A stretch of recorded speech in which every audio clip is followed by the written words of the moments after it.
अगर वो फिट हो जाए तो इंडिया ऐसे ही हिट हो जाएगा।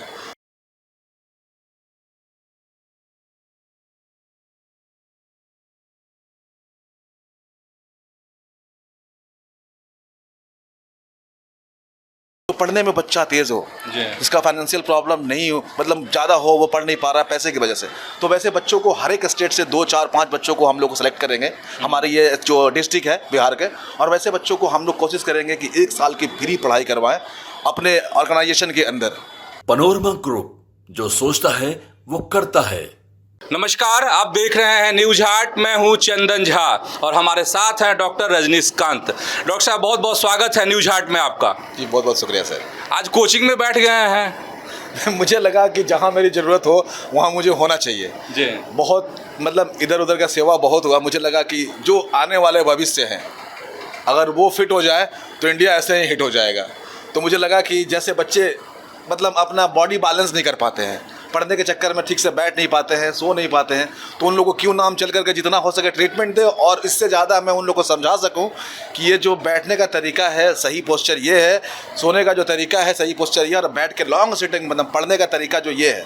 काफ़ी लोग थे, काफ़ी बच्चे सुने भी, हम मुझे आशा करता हूँ कि इसको अमल भी करेंगे और अपने लाइफ में इसको शामिल करेंगे ताकि वो फिट रहे, मेंटल और फिजिकली दोनों फिट रहेंगे, तभी वो आगे की सारी जो अपनी जिम्मेवारी और पढ़ाइयाँ हैं वो कर पाएंगे। तो इसलिए मुझे लगा कि नहीं, बहुत इधर उधर सेवा हुआ, थोड़ा बच्चों के बीच में भी चले, लड़कों के बीच में भी चले, लड़कियों के बीच में भी चले, जो कि मतलब गलत पोस्चर में बैठ करके कमर दर्द, गर्दन दर्द, आज ऑनलाइन क्लासेस के वजह से बहुत सारे बच्चों को नेक पेन हो रहा है। तो कहीं ना कहीं मतलब बहुत सारे ऐसे बच्चे हैं जो बहुत छोटे छोटे एज थे, 18 साल 20 साल, जिनको नहीं होना चाहिए कमर और गर्दन में दर्द, उन लोगों का था। रीज़न क्या था? गलत बैठना।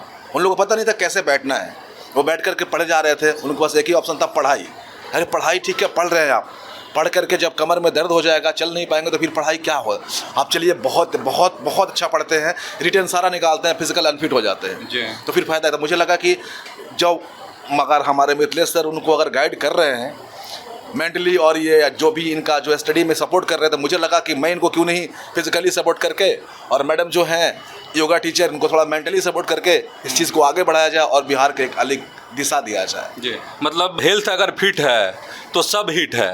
नहीं एकदम। तो यहाँ पे क्या दिक्कत क्या आई? जो बच्चे आए आपके सामने, तो उनको क्या दिक्कत समझ में आई? अधिकतर बच्चों का था कि यहाँ पे किसी को गर्दन में दर्द, किसी को कमर में दर्द।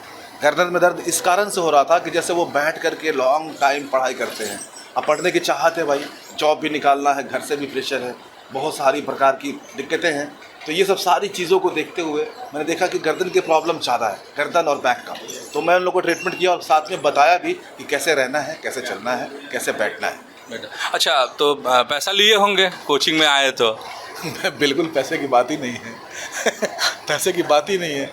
मैं बस साफ जानता हूँ कि बस जितना ज़्यादा मेरा सेवा हो लोगों तक पहुँचे। मतलब ये फ्री हेल्थ ये था? बिल्कुल फ्री हेल्थ चेकअप था, कोई चार्जेस नहीं था। और ऐसे अगर कोई भी अगर कोचिंग है, आप इंस्टीट्यूट है पटना के अंदर या कहीं भी, अगर मेरी ज़रूरत हो तो मुझे वो बुला सकते हैं और मैं आकर के बच्चों को गाइड कर सकता हूँ। बिल्कुल। अच्छा, एक ठीक है, स्टूडेंट तो आए ही आपके पास, बहुत एक क्रिटिकल केस, काफ़ी उम्र की महिला दिख रही थी, तो उनमें क्या दिक्कत है?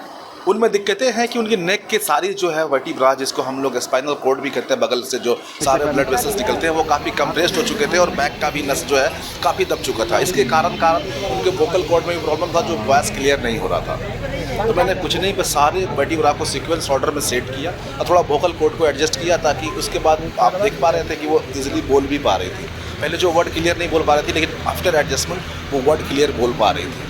और भी इस तरह के कैंप लगेंगे, क्या करेंगे? एकदम कंटिन्यूअस लगेंगे, जब मैं फ्री रहूँगा सेवा में रहूँगा। सेवा में रहेंगे एकदम डेफिनेटली। तो अगर कोई चाहे, जैसे आप बोल भी रहे थे आप कुछ देर पहले कि कोई भी कोचिंग या कोई भी संस्थान चाहे तो आपसे संपर्क कर सकता है, तो संपर्क कैसे करेगा इस तरह के कैंप आयोजित करने के लिए? संपर्क जो हमारे दिए गए नंबर, जो इंस्टा फेसबुक पे वो नंबर है, उस पर कंसल्ट करेंगे। उसके बाद बात करेंगे कि मैं ये चाहता हूँ, डॉक्टर साहब से आप बात करो, वो अपना एक लेटर लेकर के क्लिनिक में जाएंगे, सारा चीज़ अपना बताएंगे कि ऐसे ऐसे मैं यहाँ का हूँ, मेरे इतने सारे बच्चे हैं, इनको जस्ट लाइक एक मोटिवेट करना है कि कैसे बैठना है, गाइड करना है, तो मैं तैयार हूँ कहीं भी जाने के लिए।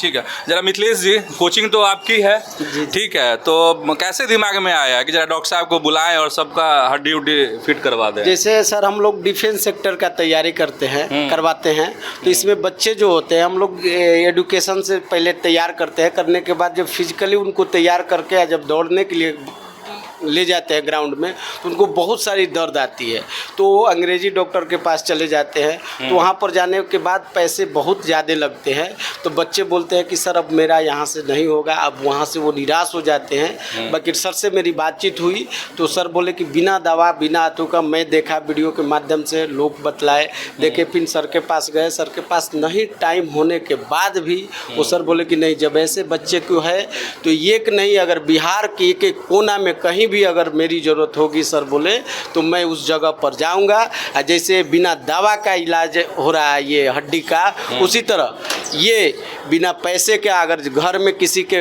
अगर कुछ भी बनना है तो भी मैं बनाऊंगा। इसके लिए सर संकल्प लिए है, शिक्षा और स्वास्थ्य दोनों बिहार में मैं करूंगा, इसके लिए मेरे को कुछ भी करना पड़े। चलिए, तो आपके कैंपस में ये शिविर लगा तो क्या फीडबैक आपके पास क्या आया?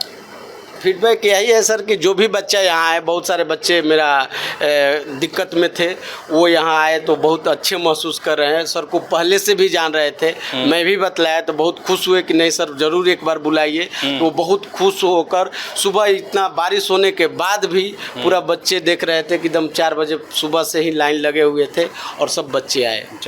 अच्छा डॉक्टर साहब कुछ कहना चाह रहे हैं हम लोगों से? जी नहीं, मैं यही कहना चाह रहा हूँ कि मेरे मन में ऐसा ख्याल आया कि जो भी हुआ एक छोटी सी बात है, मानव सेवा सबसे बड़ी सेवा, ठीक है। वो कमाना नहीं कमाना वो अलग चीज़ें हैं, वो तो ज़रूरतें की चीज़ें पूरी करनी है, लेकिन मैं सोचा कि ये हेल्थ के साथ साथ शिक्षा को भी आगे बढ़ाया जाए। बिल्कुल। तो हम लोग अभी ऐसा प्लान कर रहे हैं, हो सकता है कि ये दशहरे बाद हम लोग लॉन्च भी कर दें।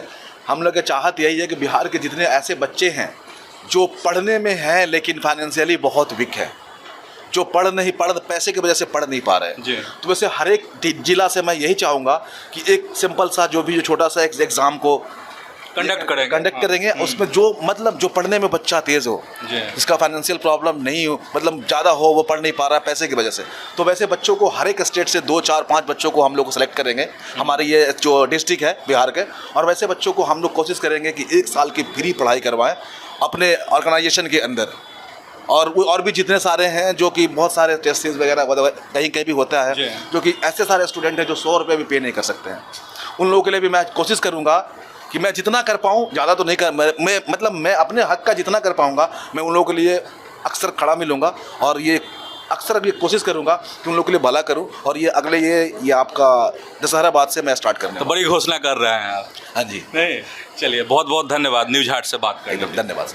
तो हमारे साथ डॉक्टर रजनीकांत थे और मिथिलेश जी, जिनके कैंपस में आज यह कैंप लगा है, और इसमें बहुत सारे स्टूडेंट को तो लाभ मिला ही है, जो आसपास के रहने वाले लोग हैं उनको भी स्वास्थ्य लाभ मिला है। तो ऐसा ही जुड़े रहिए हमारे साथ, देखते रहिए न्यूज़ हाट। धन्यवाद, नमस्कार।